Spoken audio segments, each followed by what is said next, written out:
नमस्कार. सध्या संपूर्ण बैलगाडा क्षेत्रामध्ये एक विषय मोठ्या प्रमाणामध्ये चर्चेत आहे. तो म्हणजे बकासूरची होणारी नेहमी हार. परंतु गेल्या 6 ते 7 वर्षामध्ये बकासूर फक्त ठराविक मैदानात हारलेला आहे. आज देखील बकासूर गटाला पास होऊन सेमीसाठी पात्र ठरलेला आहे. परंतु कोणतेही माहिती न घेता व्हिडिओ यूट्यूबला सोडले जातात की बकासूर हारला.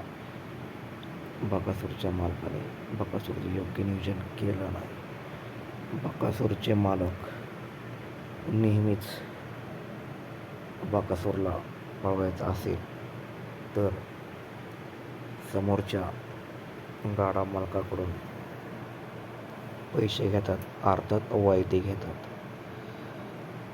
मित्रांनो, या बैलगाडा क्षेत्रामध्ये प्रत्येक गाडा मालक हे वायदे घेत असतो.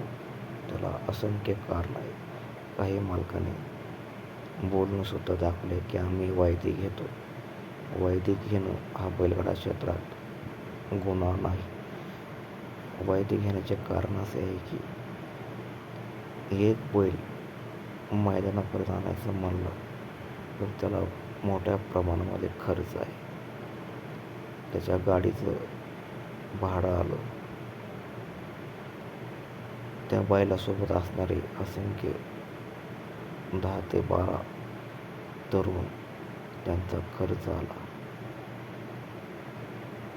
अधिक बैलगाडा ड्रायव्हरचा खर्च आला.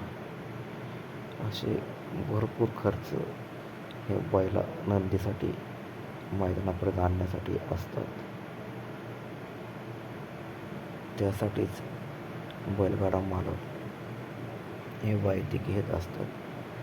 त्यात काही गैर नाही. मुळशीत तुम्हाला वायदी किंग म्हणून यूट्यूबवरती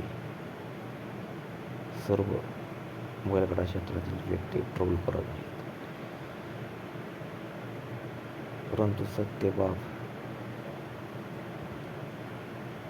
सत्यबाब ही आहे की मुळशीत तुम्हाला कोणत्याही प्रकारचे वायदे घेत नाही. फक्त जो काय खर्च झाला तोच घेतात. वायदे आजपर्यंत मुळशीत तुम्हाला यांनी घेतलेली नाही, असे बकासूरच्या जवळचे सहकारी हे म्हणत आहेत.